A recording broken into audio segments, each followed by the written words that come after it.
¿Qué tal, chicos? Los saludo. Vamos a ver el tema de hoy, que será los antecedentes del sistema político mexicano. Vamos a tomar un poco de historia, ¿no? Lo pueden checar en su guía, en la página 20, de la 20 a la 23. Va a hablar un poco del desarrollo del sistema político. De hecho, es la actividad que tienen designada para el fin de semana. Entender los antecedentes del sistema político mexicano es fundamental para entender las situaciones actuales. México ha sido un país, como lo hemos visto, subdesarrollado, tercermundista, en vías de desarrollo, y gran parte es debido a las políticas públicas que se han tomado. Y a veces hemos escuchado durante años, sobre todo quienes obviamente ya tenemos más edad, la queja constante de la población, la queja de la ciudadanía acerca de la clase política, las políticas públicas, el partido político, el PRI, el PAN, PRD. Pero muchas de estas críticas se hacen sí con razón, pero sin el conocimiento fundamental de dónde surge nuestro sistema político, cómo surge, cuál es la base o la estructura que sostiene o cimentó la política en nuestro país. Y cuando la conocemos, pues entendemos, no es que nos resignemos, pero comprendemos que nuestro sistema político nació mal y se ha desarrollado mal, y que va a ser prácticamente imposible cambiarlo en poco tiempo. Esto necesita una transformación de años, una transformación constante que requiere de todos, pero que debemos de comprender que el sistema político surge a raíz de específicamente el movimiento de la revolución, una dictadura porfirista que llevaba ya más de 30 años en el poder y que es derrocada o es desbaratada por Francisco I. Madero, quien bajo la bandera de sufragio efectivo, no reelección, combate las tropas porfiristas, y es así como se marca el inicio de la revolución. Para 1911, Porfirio Díaz renuncia a la presidencia y se queda Madero en este puesto, junto con uno de los también colaboradores más importantes que tuvo, que fue José María Pino Suárez. Y quizás esta sea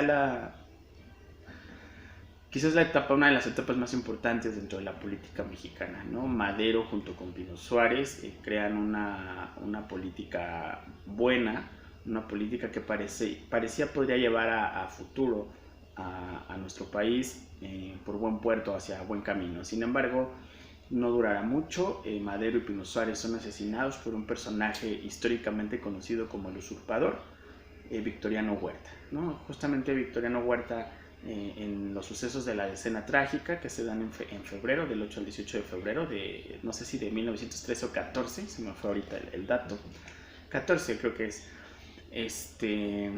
pues se dan durante estos 10 días la toma de la Ciudad de México y el asesinato del presidente Madero y el vicepresidente Pino Suárez, que trae como consecuencia un desequilibrio político en México. Ya no está el porfiriato, ya no está quien había quitado el porfiriato y quien pretendía hacer mejor política, y en su lugar queda el usurpador, que era el jefe de las Fuerzas Armadas, Huerta, ¿no? Que a través de un tipo golpe de estado toma el poder. Aparece en el norte del país, sale a escena un personaje muy importante durante la revolución, Venustiano Carranza, un político, académico, militar, ¿no? General de algunas tropas, gobernador de Coahuila, quien pues tiene todo el perfil de un político actual, ¿no? Adinerado, burgués, con contactos, con relaciones públicas, relaciones políticas, y aparece en el norte aprovechando el descontrol que se encontraba en el centro de México, en la ciudad, y bueno, él lo aprovecha para tratar de llegar a la presidencia, ¿okay? Sin embargo, no tenía esta empatía, era total un político actual, ¿no? Que se están alejados de la realidad del pueblo. Así era Carranza. Carranza entonces pide ayuda, pues siendo un gran pensador, una persona muy hábil intelectualmente, hace una asociación junto con Villa y con Zapata, ¿no? Villa, que estaba comandando las tropas del sur de los campesinos, Zapata, que estaba comandando las tropas del sur con los campesinos, y Villa las tropas del norte con los obreros y jornaleros. De esta manera, Villa, Zapata y Carranza pues van en contra de Huerta, lo quitan, ¿no? Queda Zapata y Villa en una foto muy clásica de la silla presidencial.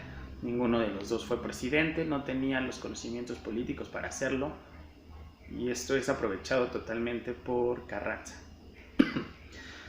Carranza traiciona a Villa y a Zapata, ¿no? Los hace a un lado dentro de su proyecto político, solo los utiliza como trampolín. Entonces Carranza no es tan héroe de la revolución, más bien es un traidor del movimiento revolucionario, ¿no? Del movimiento real revolucionario, que es representado por Villa y por Zapata. Mejores condiciones para los trabajadores, mejores condiciones laborales y repartición de tierras y reforma agraria para los campesinos.